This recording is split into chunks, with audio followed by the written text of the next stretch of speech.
So the next part for today is we're going to look at the first part of Juniper Ridge.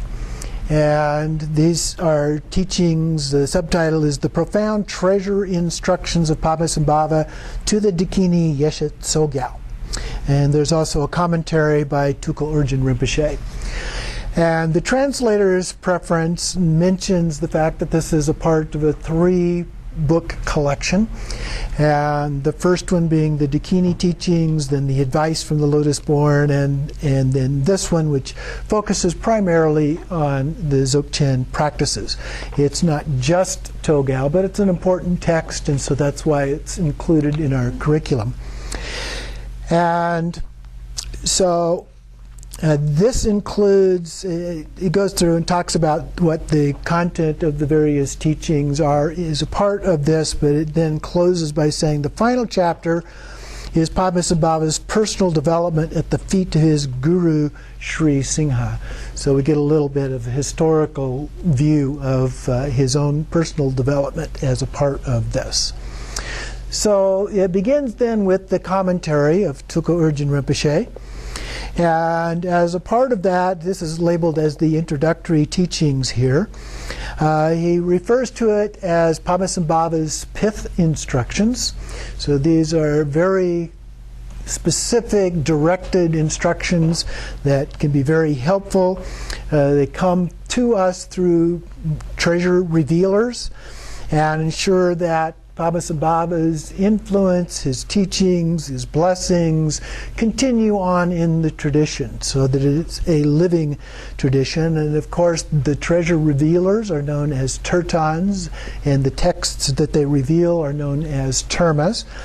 You can tell those, and when a text is a terma, you can tell because at the end of the lines, instead of having just a straight, kind of a long, straight line in the text, it has a short dash with usually a circle above and below. Sometimes it looks more like a math divide sign, but the ones that have the complete sign, it's actually a circle above that little dash, and that's how you know that it is a terma, that form.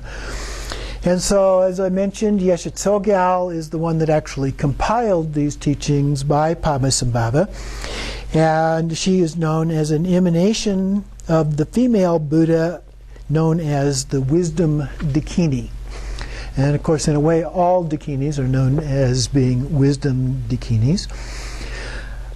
So the idea here is that this covers real essential meanings, those pith instructions. These are the essence of his teachings and just kind of laid out there.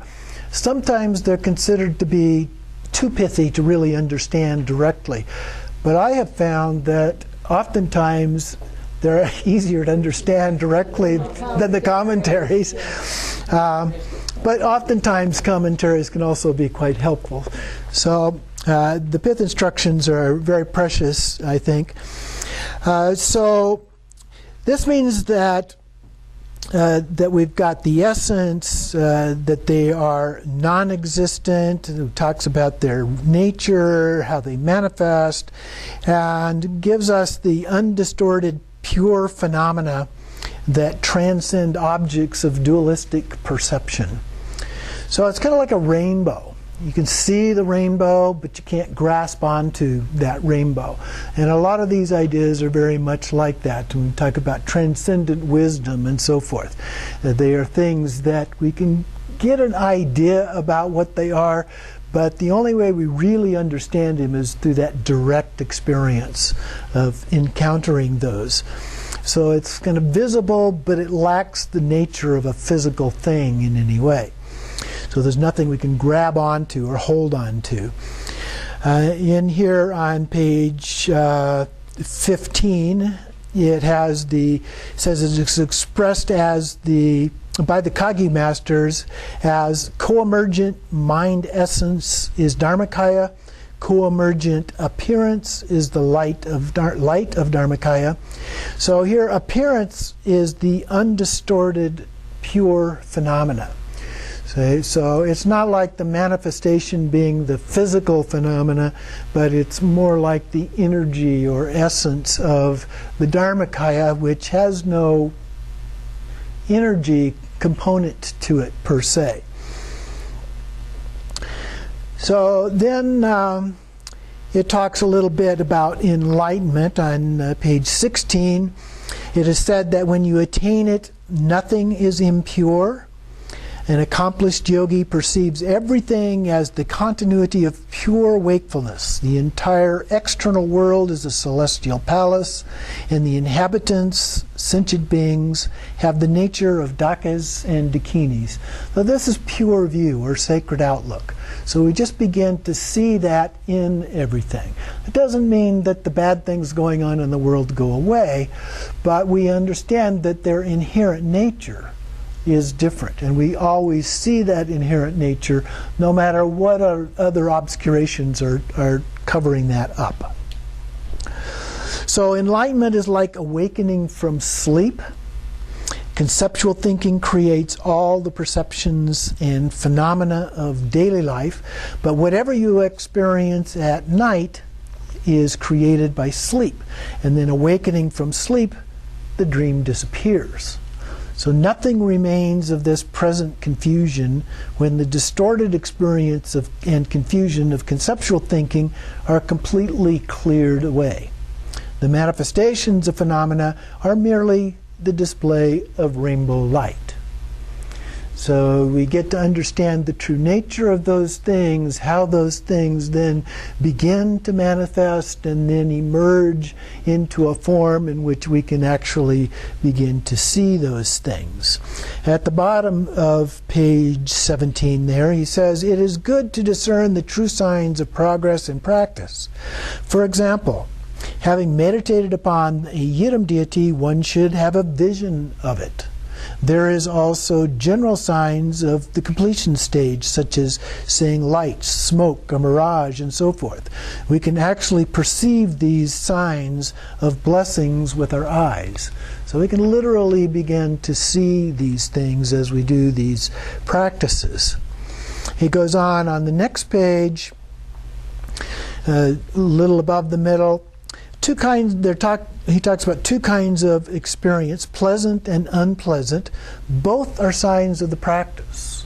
So anything we see can be seen as a sign of practice. But no matter what happens, all these experiences are merely clouds within the sky of primordial purity. So just like when the metaphor of the sky, we talk about the sky, we're talking about the clear blue sky when we're talking about it as a metaphor, and then the clouds are the obscurations. The sky doesn't go away, it's still there. We know because we fly up in airplanes and discover, oh yeah, it's still here. So, unless you live in Oregon or Washington, in which case I'm not sure it really does ever show up. That's why I'm in Arizona. So, but that's a metaphor. That's the idea. Some of the signs of practice, then he goes on to talk about in two stages, experience and realization.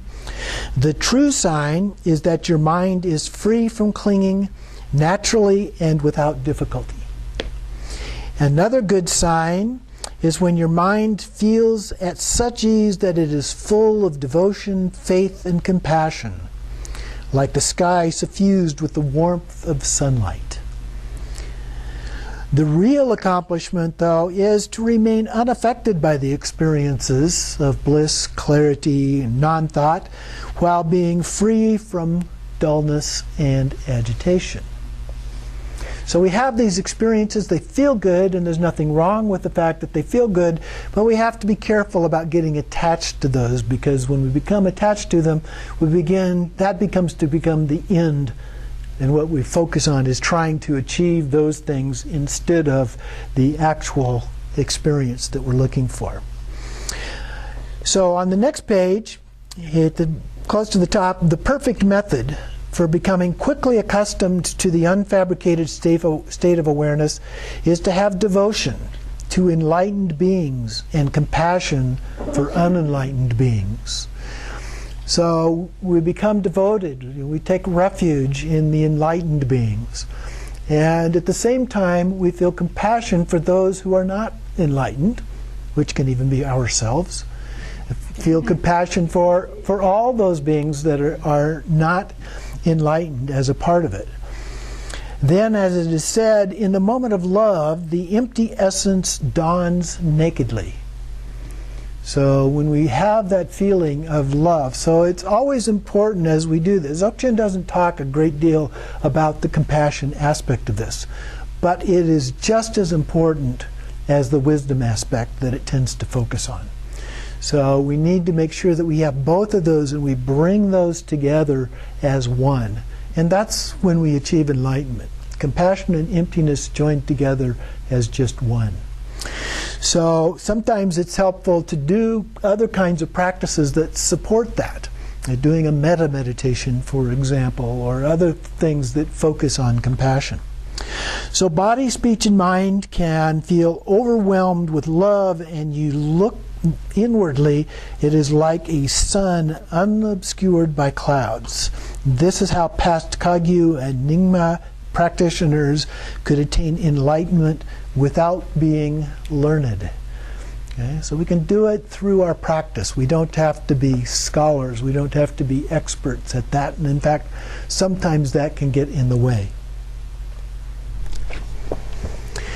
So those are some of the highlights. Oh, here's a couple more on the next page 20 of the commentary. As you become increasingly stable in awareness, you will naturally feel compassion toward all beings. And that's one of the signs that we begin to see that. Then we know that we are getting close.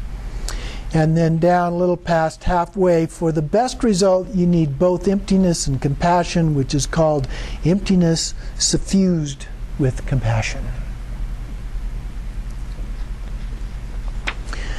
So now let's begin by looking at the actual text here, recorded by Yeshe Togal. I'm not going to read this as a transmission for you, but just a few highlights as we go through some of the things that I think are particularly important. So this first one is advice on how to practice the profound instructions. And so she says, the master gave the king this advice.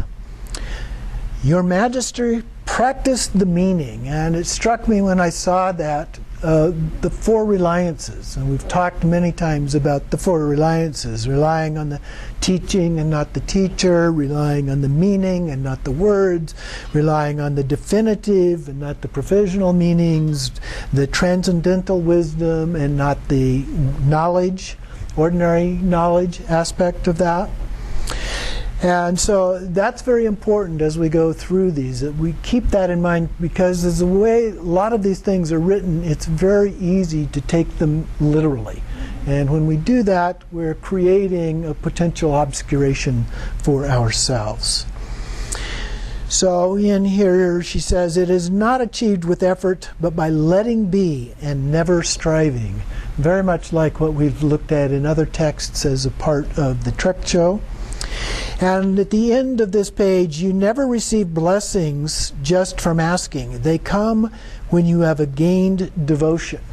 So devotion is very important, and it becomes increasingly important as we go through these practices of Dzogchen in particular.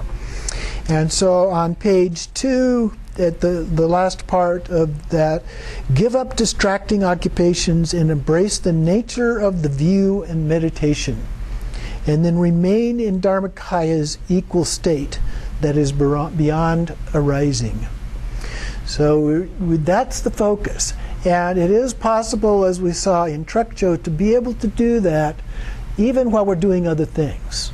So you can be talking, you can be vacuuming, washing dishes, you can be doing other things at the same time as you're in touch with that experience. It's almost like a feeling. There's a sense of it being there. And you maintain that sense of it while you're going about doing other things. It takes practice. You have to remind yourself over and over in the beginning. But the more you do it, the easier it gets. It's just like beginning shamatha. At first you have to remind yourself not to think thoughts and over again, and you drop away, and as you do it you get better and better at being able to stay focused on your object, whatever the object of focus happens to be, without getting distracted. And so this is the same idea. It's just that the object of our focus is a little bit different here.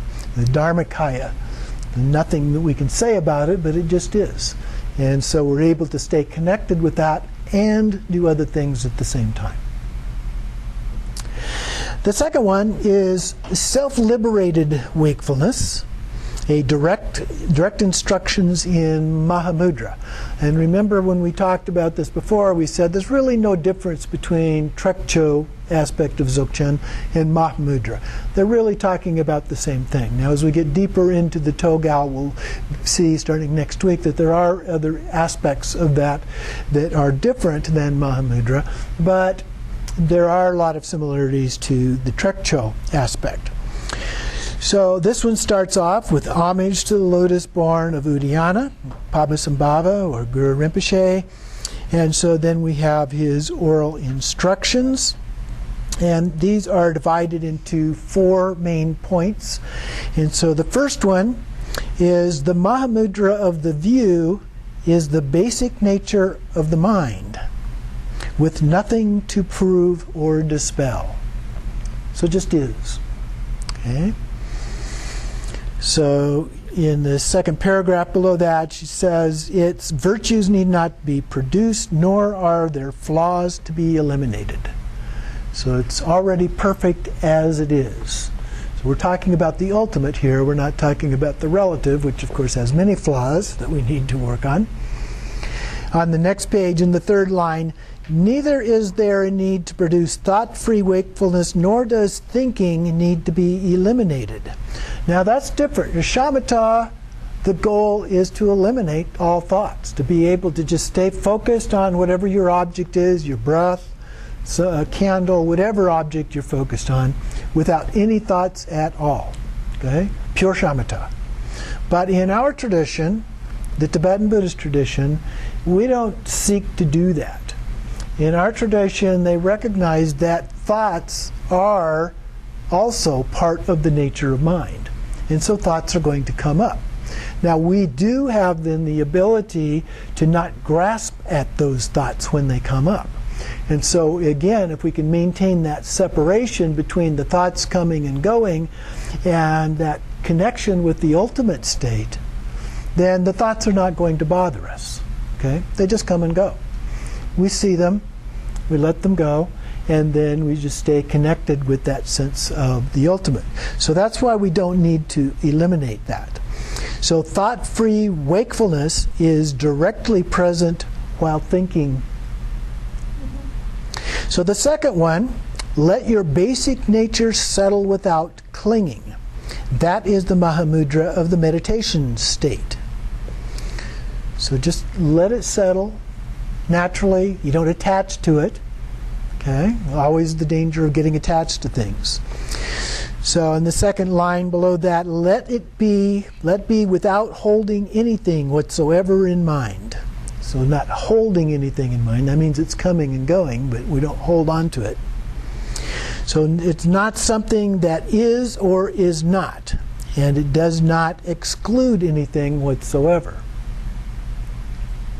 So there's no need to modify anything. In the middle of that next paragraph, he compares it to being like a wave in the ocean. And we've heard that before. They remain one taste together. So within Mahamudra, your mind essence, you are free of thought. So within the Mahamudra, you are free of thought. But the other part of your mind, things come and they go. Just like waves come and they go. But it's still water. What's below the surface is water. What's inside the wave is water. Okay? The same intrinsic nature. So whatever thoughts may arise at the very moment of arising, not separate from the thought-free and unmistaken wakefulness. And then down another line, the natural state is not a thing you can think of, nor is it possible to indicate it through words. So we say it's ineffable. It's beyond words. We can't say what it is. You just have to experience it. And of course, the Tibetans would point at their heart, the heart-mind, the heart essence. Or we talk, for example, about bodhicitta. Bodhicitta means the mind of enlightenment or the heart of enlightenment, either one. Symbolically, it's represented at the heart, not the head. Okay? But in the West, I guess we would say it's both the head and the heart. We use both of those as a part of that. But focus on the heart. Being devoid of the duality of perceiver and perceived, it is not something that is.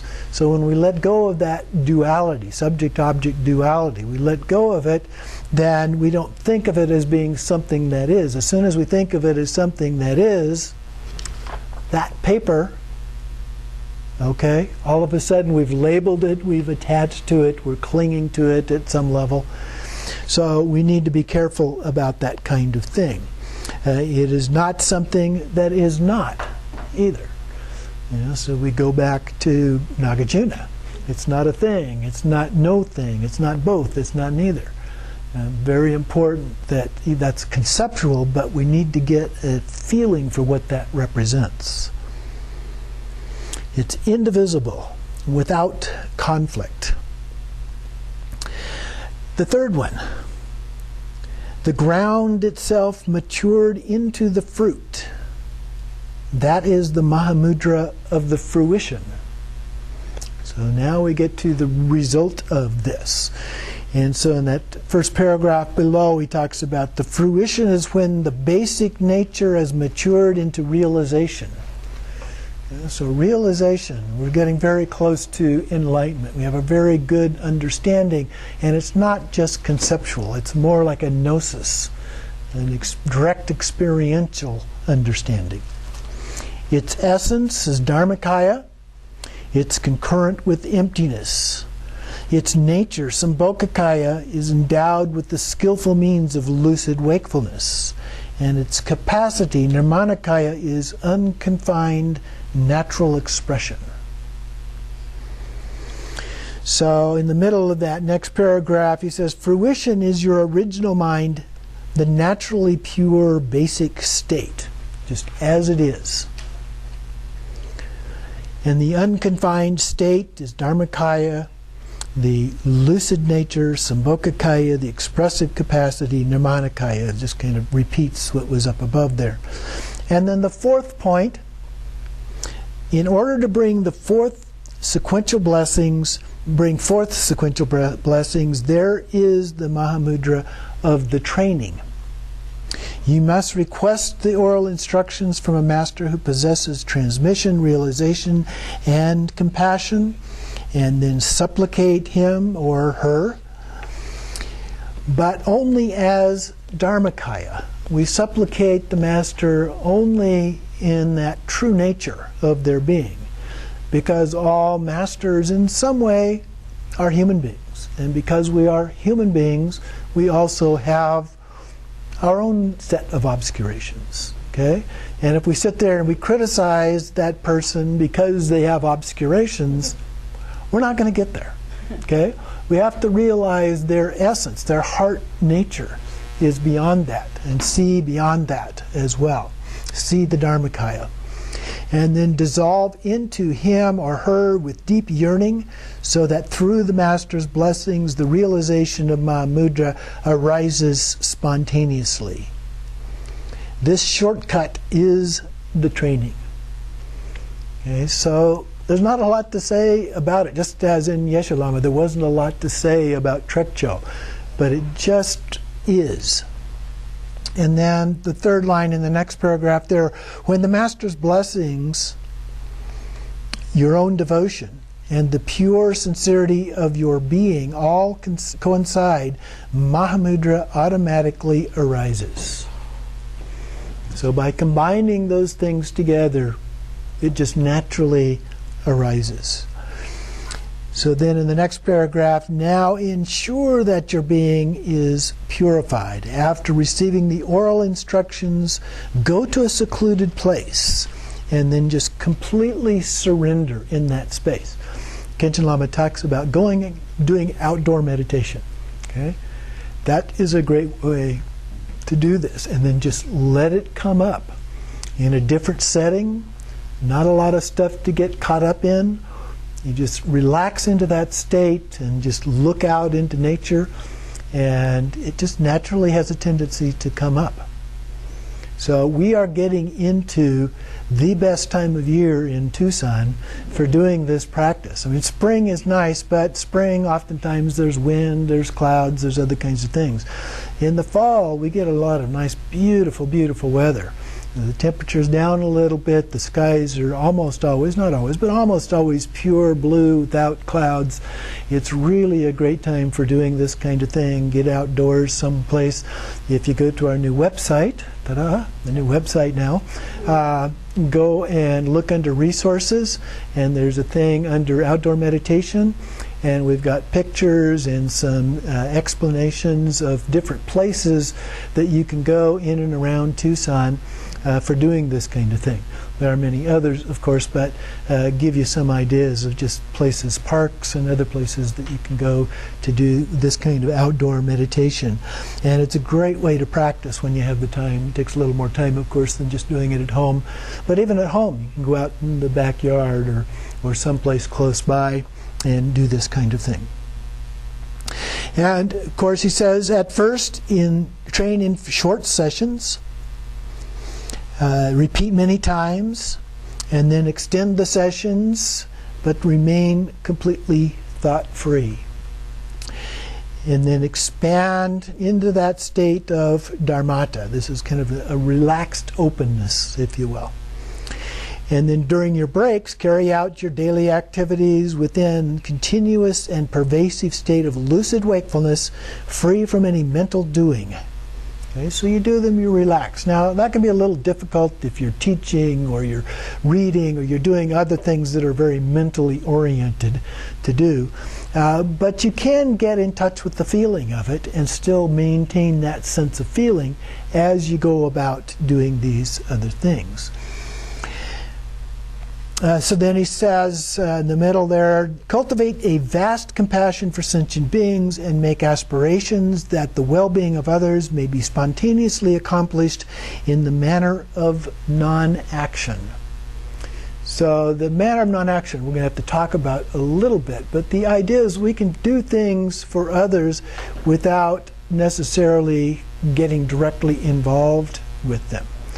The Dalai Lama, when questioned about prayer, does prayer really work? Does Tonglen really work? That kind of thing. And one response, at least, that I heard him make is, well, I don't know for sure if it helps the other person, but it certainly helps you. And don't think about that as being just you either, because when it helps you, what happens when you're around other people? It begins to rub off on others. And the research shows that it not only rubs off on the immediate group of people around you, but several different levels beyond that. Barbara's saying 6 levels. So many different levels beyond that. So it's not that you have to go and physically do something specific, good as that might be, but you can go beyond just doing that kind of good things in a relative manner. Relative is still good, we're not saying that, but you can do more than just that. And it opens up what you can do then, because when you're limited to just doing something directly and physically for somebody else, the opportunities are far fewer than when you think about the opportunities that arise by just doing practice, when everything becomes part of your practice. And you just visualize that you're sending out those blessings and those rays, just like when you're spinning a prayer wheel or something like that. The Om Mani Padme Hum is just going out there to benefit people at all times. It begins to affect how you see yourself, and it begins to affect your behavior, and then it begins to affect other people around you, and you're constantly doing good things for others. It's a little bit like we talked about when we were doing the Tantra practices, and we said you imagine yourself as a Buddha. You fake it till you make it. Okay? And you act as if you are a fully realized Buddha, and it begins to become the way that you behave and the way you interact with people, the way you respond to people. That's how you become a Buddha. You don't become a Buddha just reading about it in a book and saying, well, one of these days it's going to happen. Okay? It happens when you do something about it. You train yourself by doing. You train our mind, but mind leads to saying, and saying leads to doing. So body, speech, and mind, all of them have to get involved in the training. So then it says that this is just a fragment of the self-liberated wakefulness direct instructions of Mahamudra. So this isn't the complete set of instructions, but just a part of that. So this terma of Drime Kunga was revealed by Pema Osel Donak Lingpa and was given to Orgyen Chimni Chinyi Yangdrup Lingpa. So, and down below in the footnote is the first of those, Pema Osel Donak Lingpa, is a name of Jumgal Khyentse Wangmo, who was one of the key figures in the Rimé movement. And Orgyen Chimni Chinye Yungdung Lingpa is a Turton by the name of Jamgon Kongtrul the Great. Okay, so those are people we know, just different names for those people, very auspicious individuals as a part of that.